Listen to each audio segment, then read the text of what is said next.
아멘. 이 시간 우리에게 주신 하나님의 말씀은 요한복음 8장 1절에서 11절까지의 말씀이 되겠습니다. 요한복음 8장 1절에서 11절까지의 말씀, 제가 먼저 한 절 읽겠습니다. 예수는 감람산으로 가시니라.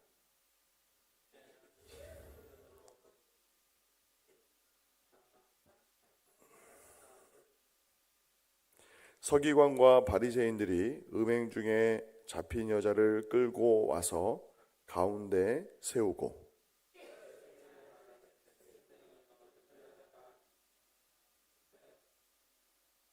모세는 율법에 이러한 여자를 돌로 치라 명하였거니와 선생은 어떻게 말하겠나이까?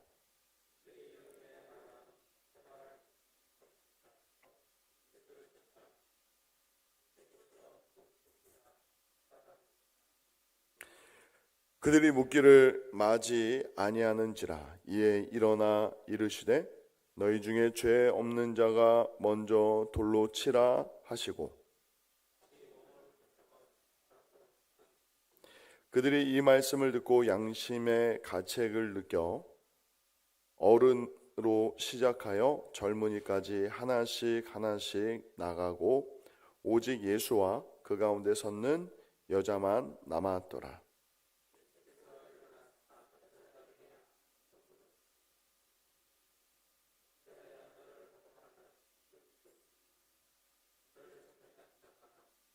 함께 읽겠습니다. 대답하되 주여 없나이다. 예수께서 이르시되 나도 너를 정죄하지 아니하노니 가서 다시는 죄를 범하지 말라 하시니라. 아멘. 오늘 본문 말씀은 여러분들도 한 번 이상은 복음서 가운데 읽고 듣고 또 말씀을 들었던 너무나 잘 알려진 말씀입니다. 서기관과 바리새인들이 음행 중에 잡힌 여인을 예수님 앞에 끌고 왔습니다. 우리가 잘 아는 이야기지만 제가 한 번 더 8장 3절부터 8절까지의 말씀을 다시 한번 읽어보겠습니다. 서기관과 바리새인들이 음행 중에 잡힌 여자를 끌고 와서 가운데 세우고 예수께 말하되 선생님이여 이 여자가 간음하다가 현장에서 잡혔나이다. 모세는 율법에 이러한 여자를 돌로 치라 명하였거니와 선생은 어떻게 말하겠나이까? 그들이 이렇게 말하면 고발할 조건을 얻고자 하여 예수를 시험함이러라. 예수께서 몸을 굽히사 손가락으로 땅에 쓰시니 그들이 묻기를 마지 아니하는지라. 이에 일어나 이르시되 너희 중에 죄 없는 자가 먼저 돌로 치라 하시고 다시 몸을 굽혀 손가락으로 땅에 쓰시니. 이 서기관과 바리새인들이 음행한 여자를 끌고 온 이유는 다른 이유가 아닙니다. 예수님을 시험에 들게 하고자, 예수님을 고발할 조건을 만들고자 하는 것이었습니다.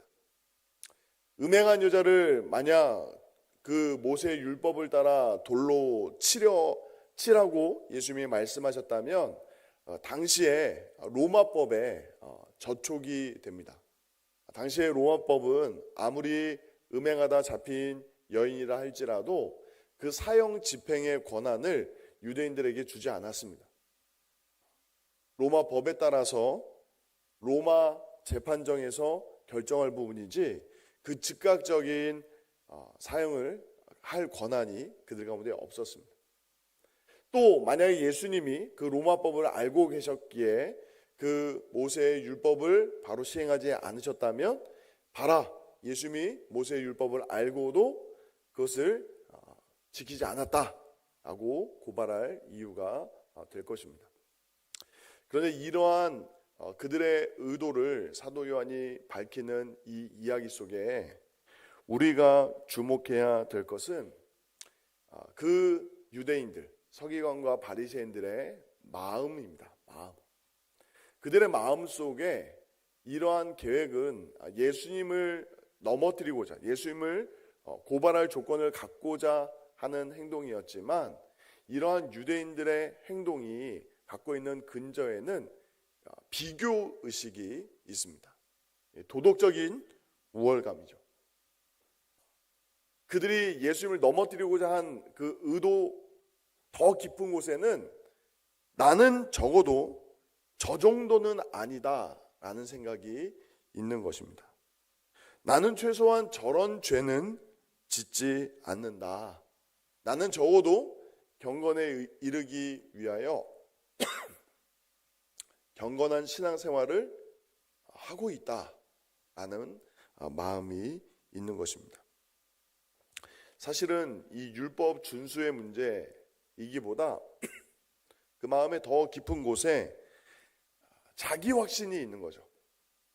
나는 적어도 저 사람보다는 낫다.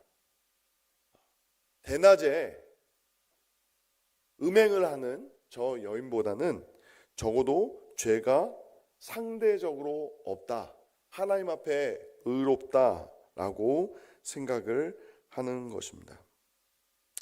그런데 이러한 일들이 그 옛날 2000년 전 유대인들 마음속에서만 일어나는 것이 아니라 우리가 신앙생활하고 있는 2026년도 가운데 특별히 교회 안에서도 일어날 수 있고 일어나고 있다는 사실을 우리가 생각해 볼 필요가 있습니다. 어떤 것입니까? 공개적으로 드러난 죄는 크게 보이고 우리의 마음의 교만은 작게 보입니다. 행동의 실패는 무겁게 느껴지고 사랑 없는 판단은 가볍게 여겨지는 것이 현실입니다. 그런데 제가 오늘 설교의 제목을 다시 십자가 앞에라는 내용으로 적어보았습니다. 그런데 오늘 본문 한 구절 한 구절을 묵상할 때 우리는 십자가를 지신 예수님 가운데 이 본문의 내용을 함께 놓고 보아야 됩니다. 언뜻 보면 서기관과 바리새인들이 분명 경건에 이르기 위해서 힘쓰는 종교 지도자들이 맞습니다. 그러나 서기관이든 바리새인이든 대제사장이든 그 어떤 사람이든 우리 모두 다 예수님의 십자가 앞에 서면 죄인일 수밖에 없습니다.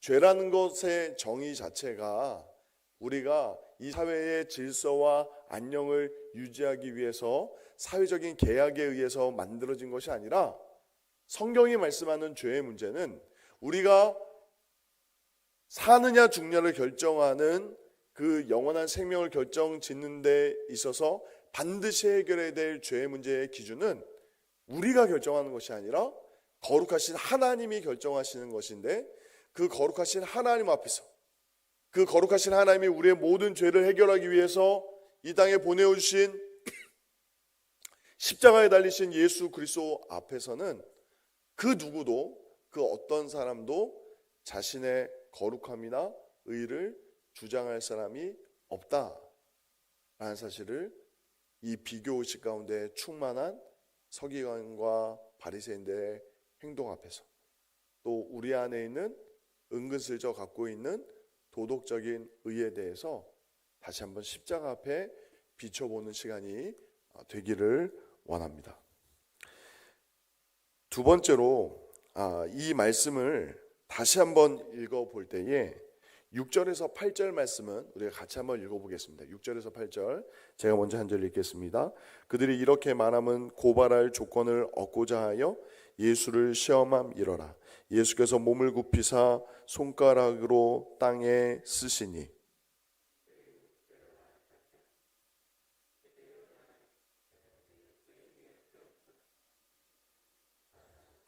다시 몸을 굽혀 손가락으로 땅에 쓰시니. 여기까지만 읽겠습니다. 이 6절에서 8절까지의 말씀 속에서 도덕적 의에 사로잡힐 수 있는 우리 인생에 예수님이 찾아오셔서 하셨던 행동을 우리가 시각적으로 보게 됩니다. 서기관과 바리새인들은 지금 예수님뿐만 아니라 그 음행하다 잡혀있는 여인뿐만 아니라 예수님을 정죄하기 위해서 일어나 서 있습니다. 그리고 그들을 따르는 수많은 사람들은 그 모세의 율법을 따라 언제고 돌을 들어 그 사형을 바로 실행에 옮길 준비를 하고 몰려와 있습니다. 서 있어요. 예수님의 제자들도 서 있어요. 이 상황이 무슨 상황이지? 서 있어요. 그런데 예수님이 그 한가운데 그 갈등의 정점에 몸을 굽혀 숙이고 계십니다. 도덕적 우위를 점하고 있고 자기 스스로를 의롭다 여기고 있는 사람들 한가운데 들어오셔서 자기를 낮추시고 숙이고 계시는 것입니다. 언제고 사람들을 죽일 듯 판단할 수 있는 그 사람들의 마음의 속도. 우리가 아무리 화가 나고 우리가 아무리 의분에 넘친다고 하더라도 사람을 돌로 치진 않습니다. 그런데 예수님의 기준에 본다면 미워하는 사람마다 살인하는 자니라는 예수님의 말씀의 기준을 본다면 우리 안에 정말 의분일지라도 우리 안에 얼마나 수많은 그 살인이 우리 안에도 일어나는지 모릅니다. 어떤 뉴스를 보거나 신문 기사를 볼 때에 정말 극악무도한 죄인들을 볼 때 우리 보통 어떻게 얘기하죠? 죽일 놈. 천벌을 받아 마땅한 놈. 이렇게 얘기를 합니다. 근데 우리의 마음속에 그 피해 당사자가 우리의 가족이거나 우리 본인 자신이라면 그 반응이 더 즉각적으로 나올 수 있겠죠. 명명백백한 어떤 죄의 문제가 누군가 공개되었을 때에 우리는 마음의 판단과 집행을 마음으로 빨리 하게 돼요. 그 마음의 속도를 행동으로 옮기기 전에 예수님이 어떻게 하신다고요? 몸을 굽혀 땅에 무엇인가를 쓰시면서 그것을 멈추게 하시는 거예요. 우리 안에 이렇게 셀 수 없이 우리 가운데 일어나는 어떤 인격적 살인과 같은 마음으로 일어나는 정죄와 마음으로 품는 그 모든 심판과 판단 행위를 누가 멈출 수 있습니까? 우리 공동체 안에 비일비재하게 일어나는 수군거림과 판단과 정죄를 누가 멈출 수 있습니까? 그것은 다름 아닌 우리를 위해서 십자가 지신 죄가 없으신 예수님의 십자가 앞에 우리 모두가 설 때에 그 십자가를 깊이 묵상하고 십자가의 정신이 우리 가운데 역사할 때만이 우리가 우리의 마음의 속도를 멈출 수 있습니다. 늦출 수 있습니다. 그리고 세 번째로 오늘 본문의 절정은 9절에 담겨져 있습니다. 9절 말씀 제가 한번 읽어보겠습니다. 그들이 이 말씀을 듣고 양심의 가책을 느껴 어른으로 시작하여 젊은이까지 하나씩 나가고 오직 예수와 그 가운데 섰는 여자만 남았더라 라고 말씀합니다. 근데 여러분들 이 구절의 말씀 우리가 너무나 잘 아는 이야기니까 너희 중에 죄 없는 자가 돌로 치라 라는 이 예수님의 말씀으로 인하여서 사람들이 다 흩어져 버리는데 여러분들 혹시 이런 생각 안 해보셨습니까? 분명히 그 연인이 잘못한 거 맞잖아요. 가정이라는 결혼이라는 하나님께서 세우신 그 창조의 질서 안에서 거룩하게 지켜져야 될 그 법이 쉽게 깨트려진 것에 대한 책임을 그 여인이 어떻게든 져야 되는 거 아닙니까? 그것이 공의 아닙니까? 그것이 거룩 아닙니까? 죄를 묵인하고 무조건 사랑으로 덮는 것만이 진리는 아니지 않습니까? 그런데 이 9절의 말씀을 우리가 더 깊게 해석할 수 있는 것은 십자가를 통해서만 우리가 이해할 수 있습니다. 하나님은 죄를 침묵하신 것이 아닙니다. 좋은 게 좋은 것이라고 은혜롭게 하자고 이 상황을 무마시키신 것이 아닙니다. 그 연이 맞았어야 될 돌, 우리 모두가 죄 때문에 반드시 져야 될 책임을 하나님은 반드시 그것을 책임을 물으셨습니다. 근데 그 방법이 십자가였던 거죠. 지금 죄에 대한 심판과 집행이 유보됐을 뿐이에요. 연기됐을 뿐이에요. 이 본문의 시점에서 본다면. 그래서 언제 어떻게 집행되었습니까? 그 갈보리 언덕 십자가 위에서 죄가 없으신 하나님의 아들이 우리를 대신하여 그 십자가에 못 박히심으로, 그 살을 찢으시고 물과 피를 다 쏟아주심으로 말미암아 죄가 없으신 주님이 죽으심으로 그 죄에 대한 그 형벌이 집행이 된 거죠. 집행이 된 거죠. 너희 중에 죄 없는 자가 돌로 치라 라고 예수님이 말씀하신 그 말씀의 그 행간과 의미는 십자가 안에서 해석되는데 무엇입니까? 그 죄에 대한 책임을 내가 지겠다라는 거죠. 내가 갚겠다라는 거죠. 너희들이 받아야 될 그 죄의 문제, 죄에 대한 형벌, 그 심판 내가 대신 받겠다라고 예수님 말씀하십니다. 그 십자가 앞에 설 때 우리가 무너지는 것이 무엇이냐면, 저를 한번 따라해 보시겠습니까? 그래도가 무너지는 거예요. 어떤 것입니까? 그래도 저 사람보다는 내가 낫다. 그래도 나는 신앙생활을 한다. 그래도 나는 도덕적으로 살았다. 그래도 나는 괜찮은 사람이다. 라는 그 모든 생각이 언제 어떻게 무너지게 됩니까? 주의 십자가를 정직하게 바라볼 때에. 우리가 전도의 현장뿐만 아니라 신앙생활의 현장에서 가장 복음의 의미를 깨닫기 어려운 사람이 어떤 분이냐면 착한 분이에요. 착한 분. 착하게 산 분. 태어난 성품 자체가 선해요. 악의가 없어요. 누군가를 해코지하거나 거칠게 말하거나 공격적으로 한 적이 없어요. 법도 너무 잘 지켜요. 우리가 볼 때 참 좋은 분이다 라고 여겨지는 분들이 사실 복음의 의미를 깨닫기가 생각보다 너무 어렵습니다. 너무 어려워요. 그런데 이 모든 것은 우리의 상대적인 의미이지, 그 어떤 사람일지라도 거룩하신 하나님 앞에 정직하게 서고 나면 그 마음의 깊은 생각까지 살피시는 주의 성령의 역사 앞에 무너질 수밖에 없습니다. 무너질 수밖에 없어요. 모든 사람이 죄를 범하였음에 하나님의 의에 영광에 이르지 못한다라는 그 사도 바울의 결론이, 하나님의 말씀이 주의 성령의 역사하심 가운데 낱낱이 드러나는 현장이 십자가입니다. 십자가. 그 십자가 앞에서 우리는 비교를 멈추게 되고 우리의 의를 포기하게 됩니다.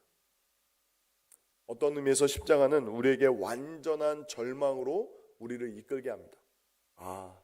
내가 하나님의 은혜 없이는 살 수 없는 사람이구나.